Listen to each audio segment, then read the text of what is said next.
दोस्तों बहुत बहुत स्वागत है आप सभी का एक बार फिर से। जी हाँ दोस्तों, आज पूरे दिन की कई महत्वपूर्ण और बड़ी खबरें निकल कर आ रही हैं। वहीं राज्य सरकार की तरफ से भी आर्थिक सहायता प्रदान की जाएगी। बैंक खाता धारकों के लिए कुछ नए नियम और नए अपडेट्स निकल कर आ रहे हैं और साथ ही साथ केंद्र सरकार की तरफ से बड़े आर्थिक पैकेज को लेकर भी बड़ी खबर निकल कर आ रही है। जानेंगे एक एक करके सभी खबरों को विस्तार से।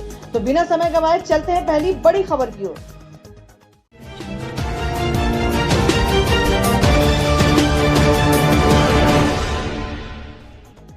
तो पहली बड़ी खबर में आपको बता दें कि चीन ने भी ठुकराया ट्रंप का मध्यस्थता का प्रस्ताव। कहा थर्ड पार्टी की जरूरत नहीं।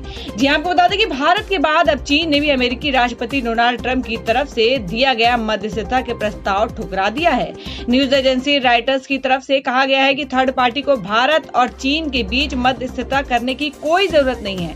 बुधवार को ट्रंप ने कहा था कि वह सीमा विवाद पर भारत और चीन के बीच मध्यस्थता और हस्तक्षेप करने के लिए तैयार है। आपको बता दें चीनी विदेश मंत्रालय के प्रवक्ता झाओ लिजियान ने कहा था कि बॉर्डर पर स्थिति नियंत्रित और स्थिर है।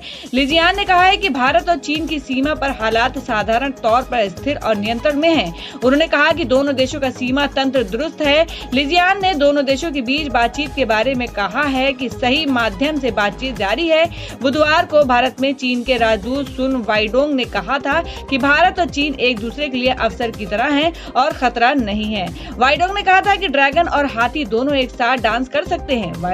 वाइडोंग के मुताबिक मतभेदों का असर रिश्तों पर नहीं पड़ना चाहिए। आपसी बातचीत के जरिए मतभेद दूर करने की कोशिश करनी चाहिए। वाइडोंग के मुताबिक भारत और चीन एक दूसरे के साथ मिलकर कोविड-19 के खिलाफ लड़ रहे हैं। उनके पास रिश्तों को और मजबूत करने का अहम लक्ष्य है। युवाओं को दोनों देशों के संबंधों के बारे में समझना चाहिए। और अब अगली बड़ी खबर बता दें कि कुछ सर्वे के मुताबिक इस राज्य में 50% से अधिक प्रवासी श्रमिक दिन में सिर्फ एक बार कर पा रहे हैं भोजन। 70% कर्ज में है डूबे। जी आपको बता दें कि बिहार में अपने घरों को लौट चुके प्रवासी मजदूरों के लिए प्रवासी मजदूर किए गए एक सर्वेक्षण में राज्य के प्रवासी मजदूरों की स्थिति के बारे में बेहद चिंताजनक आंकड़े उभर कर सामने आ रहे हैं। आपको बता दें कि सर्वेक्षण के मुताबिक उत्तरदाताओं में शामिल लोगों में से 50% से अधिक केवल एक दिन भोजन कर रहे हैं और करीब 70% मजदूरों के कर्ज में डूबने के कारण उनकी हालात खराब है और 1% से भी कम मजदूरों को लगता है कि उनके पास पर्याप्त बचत है।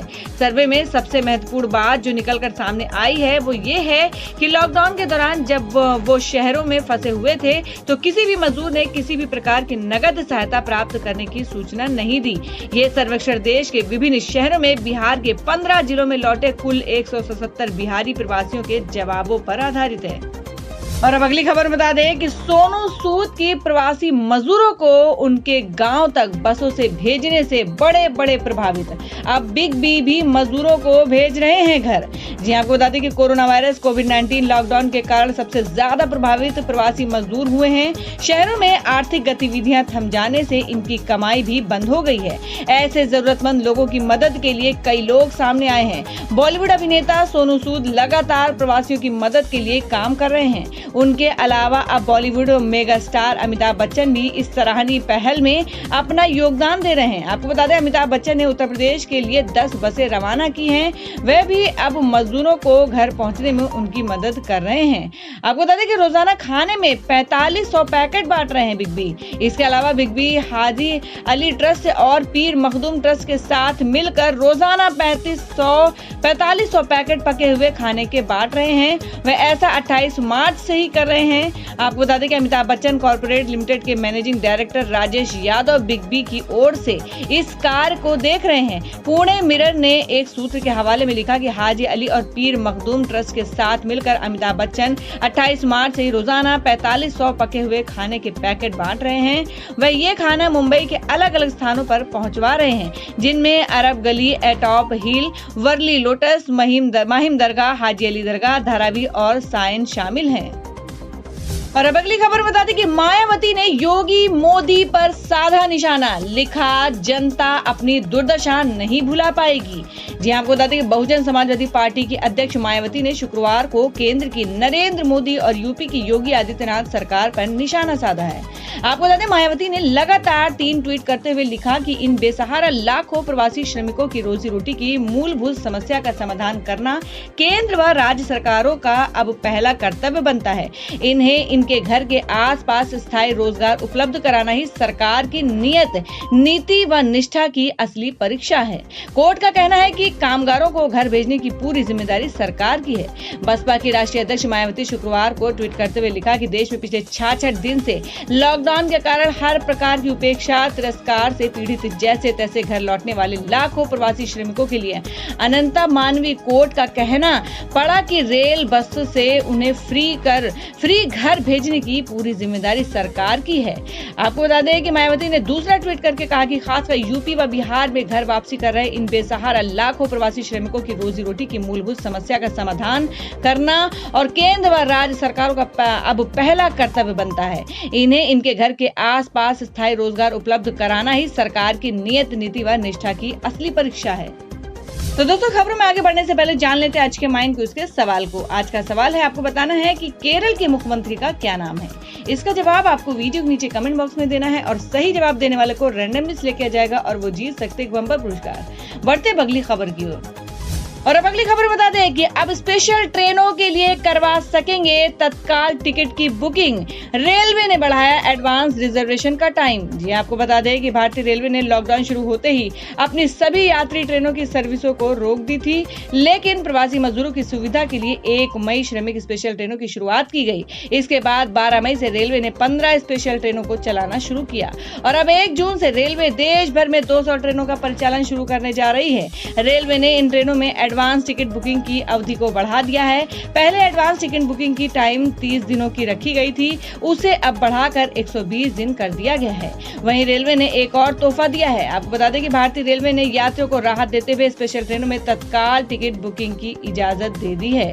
रेल मंत्री पीयूष गोयल लॉकडाउन के बीच रेलवे को पटरी पर लाने की कोशिशों में जुटे हैं। इसी के तहत अब रेलवे ने एक बार फिर से टिकट बुकिंग की पुरानी अवधि को लॉकडाउन के बीच फिर से शुरू कर दिया है। नई घोषणा के मुताबिक भारतीय रेलवे ने आईआरसीटीसी स्पेशल ट्रेनों में तत्काल टिकट बुकिंग के लिए मंजूरी दे दी है। रेलवे ने तत्काल टिकटों की बुकिंग की सुविधा उन ट्रेनों में दी है जो वर्तमान में पटरी पर दौड़ रही हैं। इसके अलावा 1 जून से शुरू होने वाली 200 ट्रेनों के लिए भी तत्काल टिकटों की बुकिंग होगी।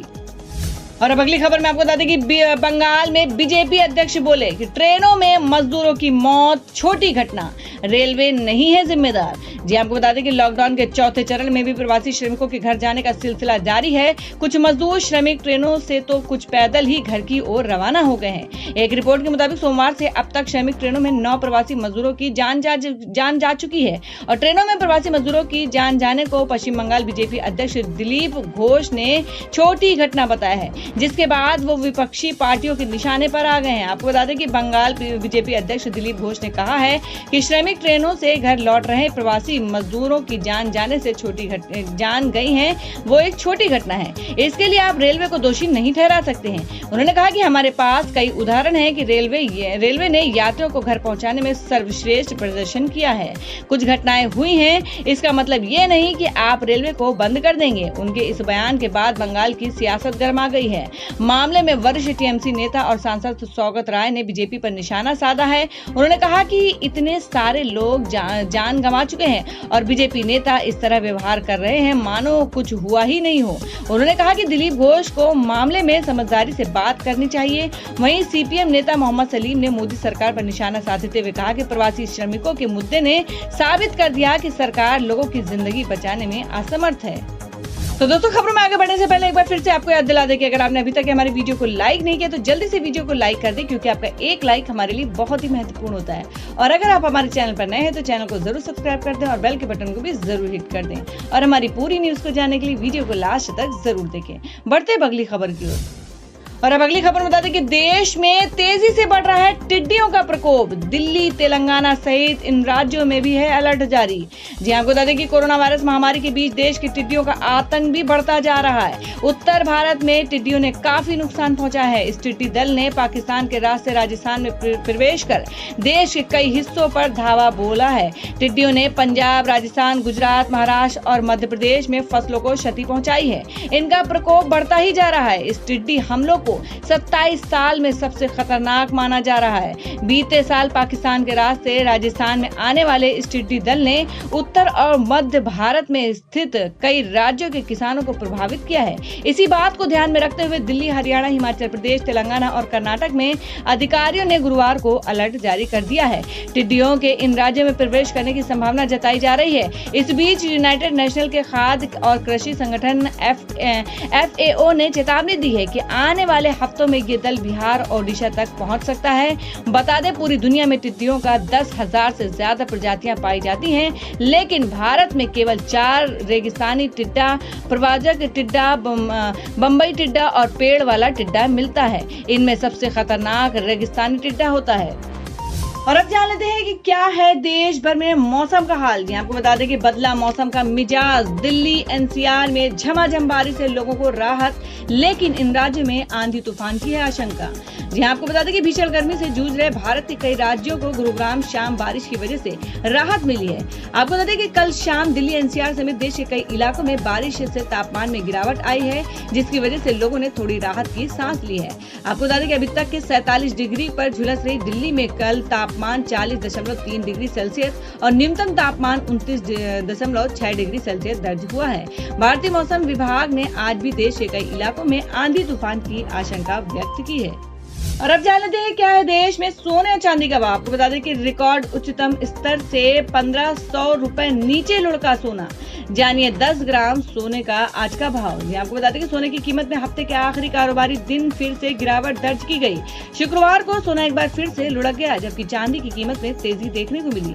कारोबार से शुरुआत में सोने की कीमत में तेजी देखने को मिली, लेकिन दिन ढलने के साथ गिरावट आने लगी। शुक्रवार को सोने की कीमत इसी महीने की रिकॉर्ड उच्चतम भाव से 1500 रुपए नीचे पहुंच गई है। सोना आज गिरकर 46,819 रुपए प्रति 10 ग्राम पर पहुंच गया है।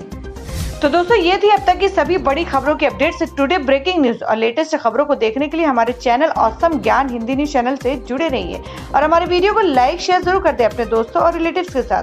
तो दोस्तों, फिर मिलेंगे काम की खबरों और सरकारी योजनाओं की एक और नई वीडियो के साथ। तब तक के लिए धन्यवाद दोस्तों।